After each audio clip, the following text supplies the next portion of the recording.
Good day everyone, especially to our instructor, Mr. Jomel Acabato.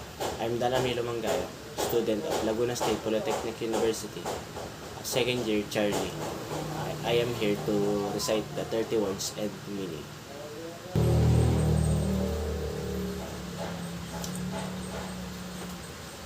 Dactyloscopy or fingerprint identification is the study and examination and comparison of the fingerprint. Ibig sabihin dito, kino-compare natin yung fingerprint ng isang tao para ma-identify natin yung kung ano bang fingerprint ang meron siya.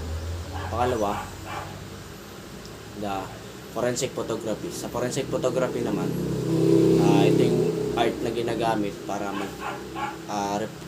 reproduce ng photograph para halimbawa na lang dito sa sa crime scene mape-preserve natin yung crime scene at mga evidence para i-present sa korte. Kumbaga para mapadali ang proseso. Pangatlo, forensic ballistic. Ito naman yung identification and investigation ng firearms and ammunition sa crime scene. Dito matutukoy natin kung anong baril ang ginamit sa pamagitan ng bala saka yung mga scratch sa bullet. Kasunod ay forensic odontology. Ito naman yung pag-aaral para malaman natin yung isang tao o isang patay sa pamamagitan ng pag-examine ng kanyang ngipin. Kasunod ay polygraph or lie detection. Dito naman makikita natin na dito malalaman natin kung nagsasabi ba ng totoo or nagsisinungaling ang isang tao sa pamamagitan ng isang aparato na lie detector test. Dito malalaman sa lie detector test may kinakabit sa katawan ng isang tao para malaman yung bilis ng tibok ng puso, yung paghinga niya, saka yung pag-flow ng kanyang dugo. Kasunod naman ay ang tattoo. Ang tattoo naman, ito yung permanent ink na nilalagay sa balat, kumbaga tinutusok para may makitang art sa nakaraan sa mga tribo. Ito yung ginagamit nila bilang isang kultura. Sa atin naman ngayon ay ginagamit na itong isang art. Kasunod, sa tattoo removal naman meron ditong excision. Ito naman sa pamamagitan ng excision, tinatanggal yung tattoo sa pamamagitan ng surgical. Kumbaga inooperahan or parang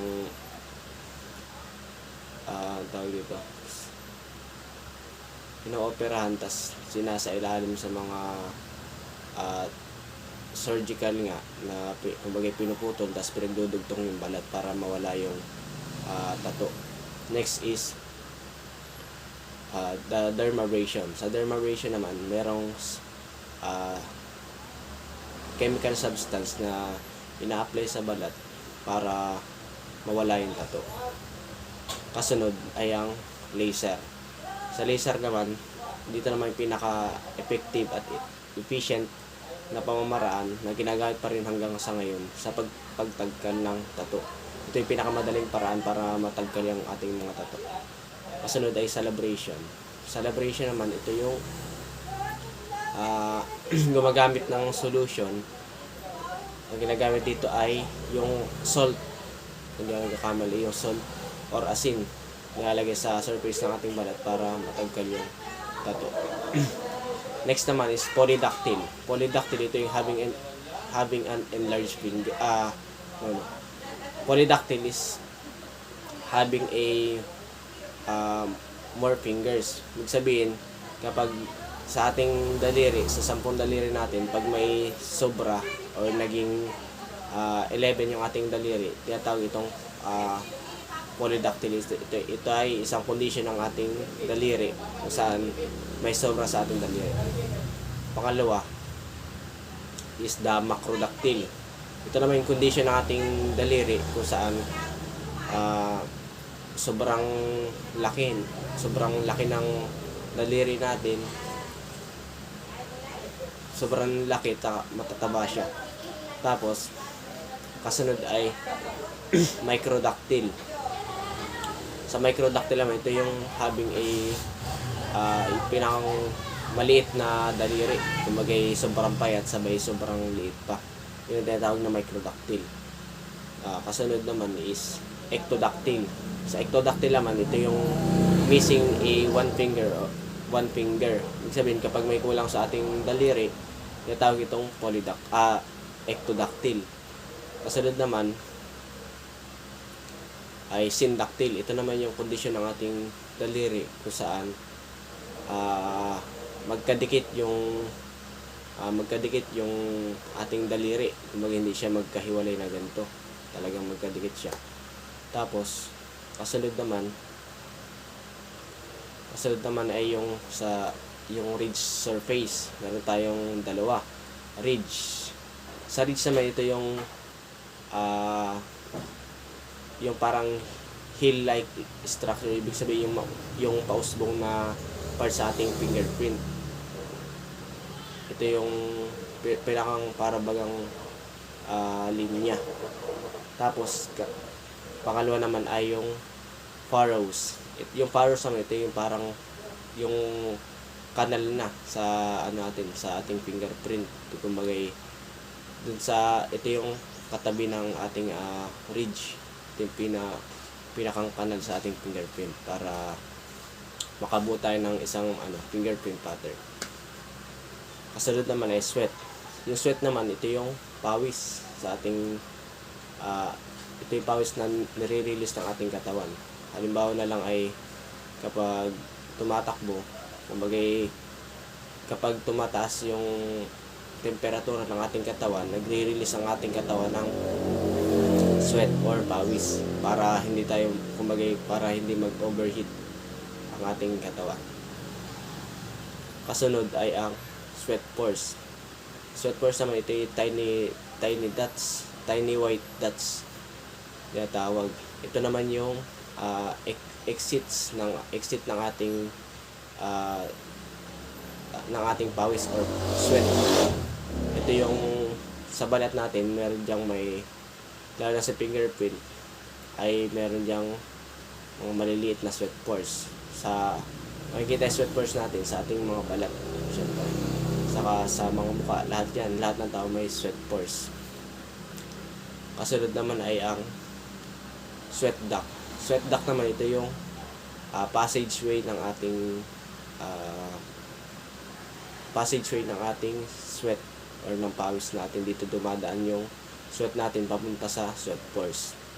Kasunod naman ay sweat glands. Ito naman yung producer or gumagawa ng pawis para ma-release sa ating katawan.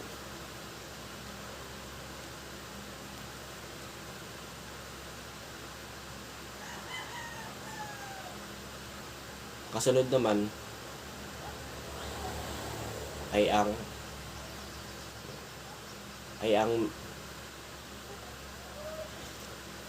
dermis layer natin.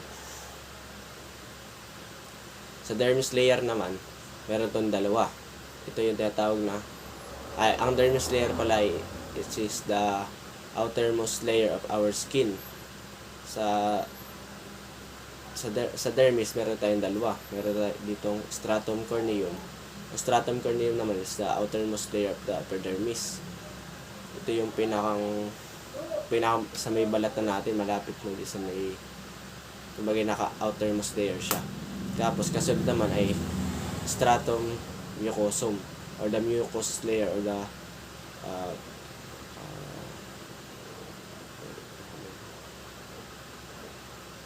mucous layer siya ay pinakang kasunod na siya ng ating stratum corneum. Mga pangalawa lang siya. Kasunod naman dito ay yung dermis layer. Sa dermis layer naman, ito yung innermost layer of our skin. Dito na matatagpuan yung ating mga blood vessels, sa ating papillary glands, mga other nerves sa ating katawan.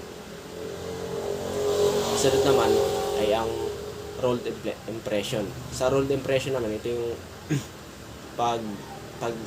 paggawa natin ng pag-apply natin ng fingerprint sa fingerprint card. Halimbawa ng rolled impression, ito yung side na to.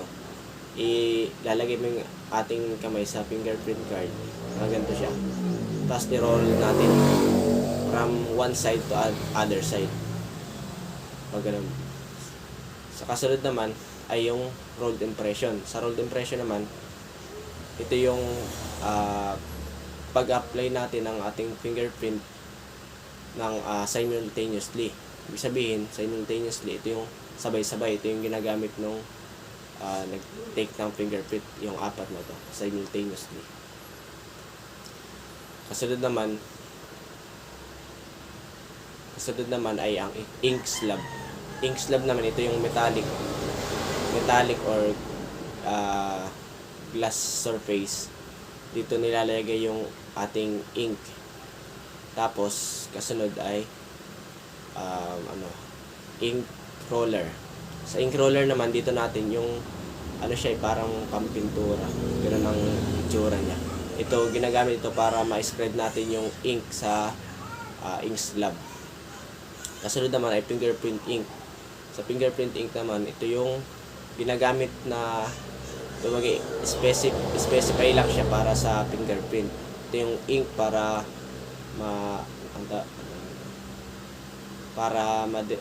ma-i-apply natin yung ink sa ating balat. Tapos yung ink sa ating balat ilalagay natin sa isang card.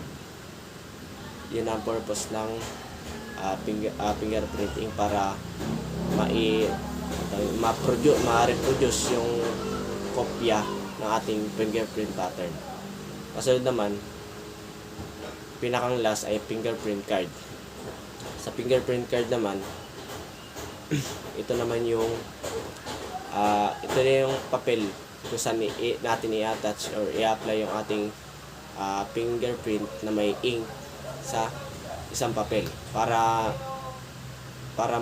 ma-reproduce yung ating, or makakuha tayo ng copy ng ating fingerprint sa ating kamay para patungo sa isang papel or sa fingerprint card.